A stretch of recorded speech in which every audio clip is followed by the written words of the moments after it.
Katharine Hepburn. Names. The '7 lesbian actress she hates most dated in secret with her Katharine Hepburn was born Katherine Houghton. Hepburn on May 12, 1907, in Hartford, Connecticut, into a progressive and intellectually vibrant family. Her father, Dr. Thomas Hepburn, was a prominent urologist and a staunch advocate for public health and venereal disease awareness. Her mother, Katharine Martha Houghton Hepburn, was a suffragist and a leading figure in the women's rights movement. Growing up in such an enlightened household deeply influenced Hepburn's sense of independence and social responsibility. Encouraged to think for herself and challenge traditional norms, she developed a strong will and an unshakable belief in individual freedom, qualities that would become hallmarks of her public and private life. After attending Bryn Mawr College, where she graduated with a degree in history and philosophy in 1928, she turned her attention to acting. Her early forays into the theater were marked by both enthusiasm and struggle. She was fired from several roles for being too outspoken or too different, yet she remained undeterred. Her unique voice, angular beauty, and athletic presence stood in stark contrast to the demure and conventional actresses of her time. But soon, these very qualities would become her greatest assets. Katharine Hepburn's breakthrough came in 1932 with her role in A Bill of Divorcement, opposite John Barrymore. Her performance impressed both audiences and critics, catapulting her into the limelight. Over the next several years, she starred in a series of notable films such as Morning Glory, 1933, for which she won her first Academy Award, Little Women, 1933, and Alice Adams, 1935. Despite her early success, she struggled with fluctuating popularity and was even labeled box office poison in the late 1930s after a string of commercial flops. However, rather than retreat from Hollywood, Hepburn took control of her career in a bold and unprecedented way.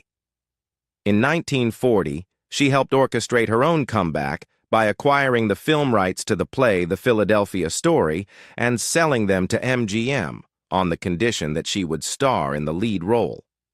The film was a major hit and marked a turning point in her career, re-establishing her as a bankable star and showcasing her brilliance in sophisticated comedy.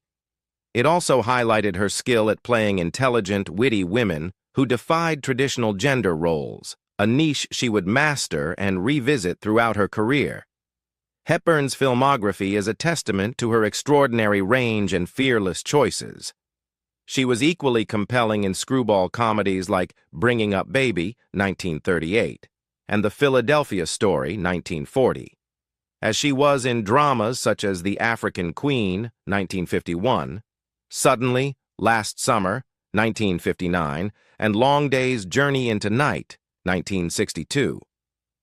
Her collaboration with Spencer Tracy, both on screen and off, produced 9 memorable films and one of the most legendary romantic partnerships in cinematic history. Though their relationship remained private and complicated, Tracy was married and never divorced, it was undeniably profound and enduring, lasting 26 years until his death in 1967. In the latter half of her career, Hepburn achieved some of her greatest artistic triumphs. She won 3 more Academy Awards for her performances in Guess Who's Coming to Dinner, 1967, The Lion in Winter, 1968, and On Golden Pond, 1981. Each role demonstrated her continued relevance and commanding presence, as well as her deepening emotional resonance as an actress. By the time of her final screen performance in Love Affair, 1994, she had earned the status of a living legend. Katharine Hepburn's only marriage was to Ludlow Ogden Smith, a wealthy Philadelphia socialite and businessman with old money connections and a genteel upbringing that contrasted sharply with the fiercely independent and unconventional nature that would define Hepburn's entire life and career. The two met while she was attending Bryn Mawr College, an elite women's liberal arts institution known for its rigorous academic standards and progressive environment. At the time, Hepburn was still finding her identity both as a woman and a performer, and Ludlow, charming, polished, and stable, offered a kind of traditional security that may have briefly appealed to her. Their courtship was fairly rapid, and they married on December 12, 1928, when Katharine was just 21 years old and still uncertain about the trajectory of her future, while Ludlow was 29 and already well established in the social and business circles of the East Coast elite. Hepburn, however, almost immediately showed signs of restlessness within the constraints of married life. Even early on, she demonstrated a reluctance to embrace conventional roles expected of a wife in upper-class society. A telling example of her discomfort with traditional femininity and identity was her insistence that Ludlow legally change his name to S. Ogden Ludlow, reversing his first and last names, so that she would not become known as Kate Smith, a name she considered utterly drab and unremarkable. This quirky yet revealing act reflected her strong desire to stand apart from the ordinary and carve out an identity uniquely her own, even in something as formal and symbolic as a marriage. Despite the initial promise of their union, Hepburn never truly committed to married life. Her deep ambition and growing obsession with a career on stage and screen soon took precedence over domestic harmony. Acting, for her, was more than a profession. It was a calling, a consuming passion that eclipsed the more mundane demands of being a wife. Moreover, her bold, fiery, and headstrong personality often clashed with Smith's calm, quiet demeanor. He was courteous and well-mannered, but Hepburn, with her impulsive nature and emotional intensity, found his reserved disposition both uninspiring and incompatible with her spirited lifestyle. Complicating matters further was Hepburn's romantic involvement with her agent, Leland Hayward, a powerful figure in the entertainment industry. Their affair overlapped with the final years of her marriage, revealing how emotionally distant she had become from her husband. Hayward, who was married at the time as well, provided not just romantic companionship, but also professional guidance and support at a crucial stage in Hepburn's early career. It was a relationship driven by both love and ambition. The final blow to her marriage came with her move to Hollywood in 1932, a career-defining decision that symbolized her complete break with conventional expectations. The distance, both physical and emotional, widened between her and Smith until reconciliation was impossible. On April 30, 1934, Hepburn filed for divorce in the Mexican state of Yucatan, a location then known for granting quick and discreet divorces. The marriage was officially dissolved on May 8, 1934. Despite the emotional estrangement and the complications of infidelity, Hepburn remained grateful to Ludlow for the unwavering support he provided during her struggling years as a young actress. She later admitted, with striking honesty in her autobiography, that she had taken advantage of his generosity, writing that she was a terrible pig for exploiting the deep affection he had for her. Remarkably, their connection endured in friendship long after their marriage ended, and they remained in touch until Smith's death in 1979, a testament to the unusual bond they shared. Hepburn's romantic entanglement with Leland Hayward intensified after she relocated to California to fully pursue a film career. Though both of them were still legally married when the relationship began, it quickly became emotionally serious. Hayward eventually divorced his wife and proposed to Hepburn, but she turned him down. Her refusal reflected her deep-seated belief in personal autonomy and her skepticism about the institution of marriage after her first experience. She later explained her decision with characteristic bluntness, saying, "I like the idea of being my own single self." This brief declaration revealed volumes about her lifelong insistence on independence and her unwillingness to let romantic relationships define her existence. The affair with Hayward lasted for 4 years, marked by moments of both emotional intensity and the familiar tension between love and career. In 1936, while touring with the stage production of Jane Eyre, Hepburn began a new and high-profile relationship with the enigmatic and immensely wealthy entrepreneur Howard Hughes. A noted aviator, inventor, and film producer, Hughes had a reputation for eccentricity, brilliance, and reclusiveness, qualities that both intrigued and frustrated Hepburn.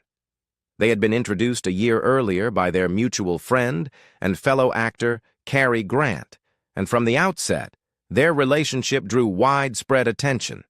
Hughes was deeply infatuated with Hepburn and reportedly sought to marry her. Their romance became a favorite subject of gossip columns and fan magazines, which speculated frequently about an impending engagement. However, as with Hayward, Hepburn resisted tying herself to any man, especially when her career was in jeopardy. By the mid-1930s, despite early critical success, Hepburn's popularity at the box office had plummeted. Her performances were sometimes regarded as too cerebral or aloof for mass audiences, and the roles she chose did not always endear her to moviegoers. When she was labeled box office poison in 1938 by the Independent Theater Owners of America, a damaging designation that hurt her marketability, Hepburn withdrew from Hollywood to reflect and regroup. Her focus during this time was squarely on reviving her fading stardom, and that ambition left little room for marriage or even for maintaining a personal relationship. Hepburn and Hughes eventually parted ways, their relationship having withered under the weight of her career anxieties and his growing eccentricities. Though they remained on amicable terms, they were simply too different in temperament and priorities to make a lasting partnership work. Their separation, coming at a low point in her professional life, was less a dramatic breakup than a quiet fading away. Nevertheless, the relationship was a significant chapter in Hepburn's personal life, another instance in which her devotion to her career overrode her inclination for romantic commitment. In the golden age of Hollywood, few names shone brighter than Katharine Hepburn's. With her razor-sharp wit, fiercely independent persona, and a record-setting 4 Academy Awards for Best Actress, Hepburn carved a legacy unlike any other. But behind the strong, self-assured screen presence was a woman whose private life was shrouded in mystery, especially when it came to love. While her decades-long companionship with Spencer Tracy became the stuff of Hollywood legend, biographers and historians have long whispered about the relationships she never discussed, the ones allegedly shared with other women. Over the years, rumors swirled about Hepburn's supposed romantic entanglements with several notable actresses. While she never publicly acknowledged these relationships, and while there is no definitive evidence to confirm them, some biographers and Hollywood insiders have claimed that Hepburn once compiled a personal list of 7 women she had secretly dated and later came to resent, for reasons ranging from betrayal to heartbreak. These women, all celebrated actresses in their own right, shared with Hepburn not only an era, but a complex emotional landscape in which love, secrecy, and ambition collided. 1. Tallulah Bankhead. Famous for her husky voice, outrageous wit, and unapologetic hedonism, Tallulah Bankhead was as fearless off-screen as she was on it. According to some biographers, her flirtations with Hepburn began at an elite party in the late 1930s. Bankhead, openly bisexual in private circles, was said to have charmed Hepburn with her sharp tongue and theatrical flair. Their rumored affair was passionate but volatile, with Bankhead's unpredictability clashing with Hepburn's reserved demeanor. The relationship reportedly ended in bitter silence, prompting Hepburn to refer to her later as an emotional hurricane I never should have stepped into. 2. Barbara Stanwyck. Known for her steely resolve and powerful performances, Barbara Stanwyck was another of Hollywood's fiercely independent women. Rumors of a secret liaison between Stanwyck and Hepburn emerged in the 1940s, whispered among studio insiders and hinted at in coded Hollywood gossip columns. The two women reportedly shared a brief but intense connection during a time of personal upheaval in both their lives. Hepburn is said to have later called Stanwyck a mirror of myself I couldn't bear to keep looking into, implying the emotional weight of the affair. 3. Greta Garbo. The enigmatic Swedish actress Greta Garbo famously declared, "I want to be alone," but Hepburn was rumored to have broken through that emotional fortress, if only for a time. In the late 1930s, the two icons were seen at private retreats together in upstate New York, and Garbo even invited Hepburn to her secluded Manhattan apartment on multiple occasions. Their relationship, as recounted in speculative biographies, was marked by quiet intensity and emotional distance. Hepburn allegedly grew frustrated with Garbo's aloofness and later remarked, "She never let anyone truly know her, not even me." 4. Joan Crawford. Joan Crawford was a force of nature, glamorous, driven, and unapologetically ambitious. According to Hollywood legend, Hepburn and Crawford shared a complicated dynamic that moved from rivalry to romance. The affair, if it happened, was brief and riddled with tension. Hepburn, according to speculative accounts, found Crawford's hunger for fame suffocating, while Crawford reportedly accused Hepburn of being emotionally unavailable. "She played strong women," Hepburn is rumored to have said, "but couldn't deal with one in real life." 5. Mercedes de Acosta. A well-known playwright and poet, Mercedes de Acosta is the only woman on this list who openly professed love for other women. De Acosta's documented affairs included Marlene Dietrich and Greta Garbo, and she is said to have briefly courted Hepburn as well. Letters and diaries, though never publicly confirmed by Hepburn herself, suggest a brief entanglement.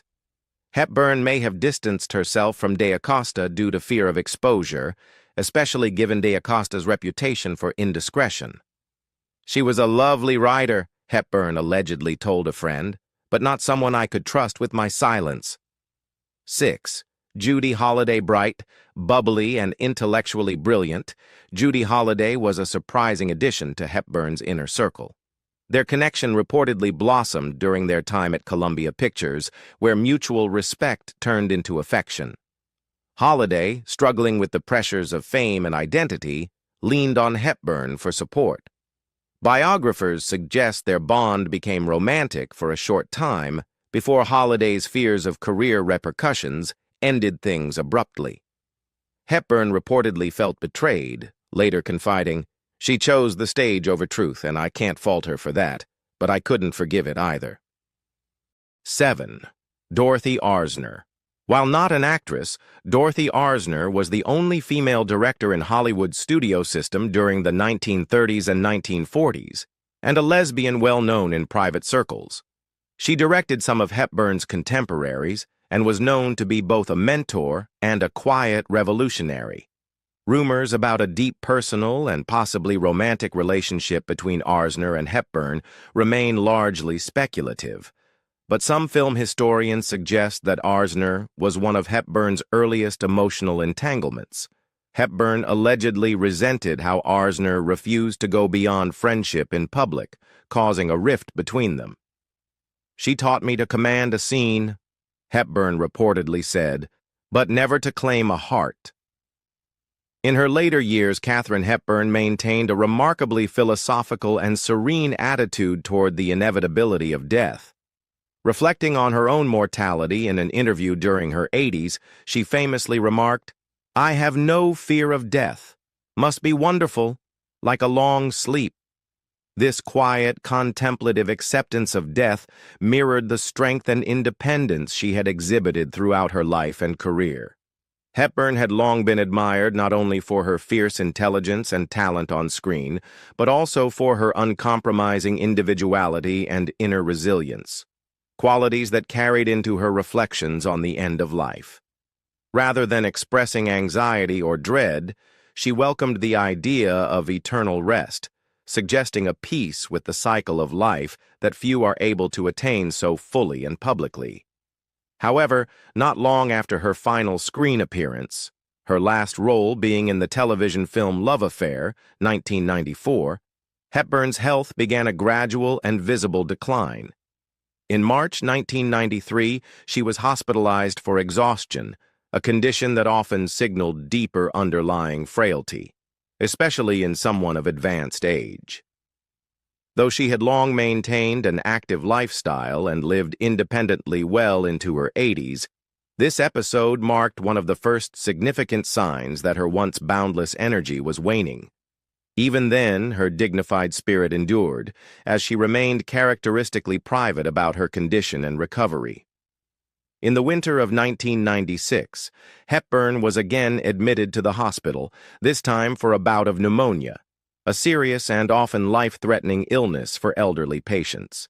The illness weakened her considerably and began to chip away at the robust constitution that had carried her through so many physically demanding roles in her younger years. Pneumonia, particularly in older adults, can have long-lasting effects, and this episode was no exception.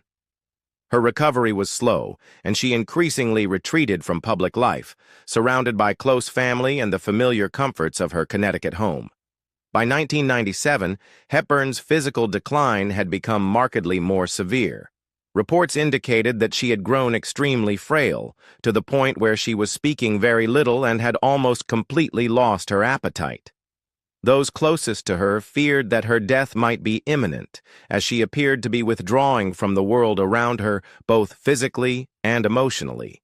Yet even in this state, Hepburn clung to life with a quiet tenacity, surviving longer than many expected, a testament to the same willpower that had sustained her through decades of challenges in Hollywood and beyond. During these final years, Hepburn also began to show signs of cognitive decline.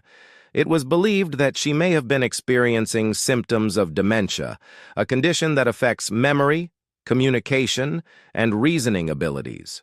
Although she had always prided herself on her mental sharpness and eloquence, the progression of the disease, common among the elderly, gradually eroded her ability to engage with the world in the way she once had. Nevertheless, her essence remained recognizable to those who had known her best. A woman of immense character and quiet dignity, facing the end of her life as she had lived it, on her own terms. By the year 2000, Hepburn had withdrawn almost entirely from public view. Her niece described her as a private person, underscoring a shift that had long been in progress.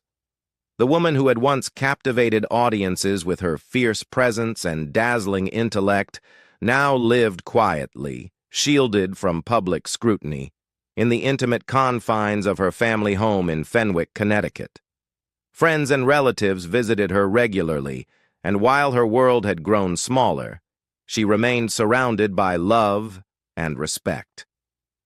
In July 2001, her fragile health once again led to hospitalization, this time for a recurrence of pneumonia accompanied by a urinary tract infection.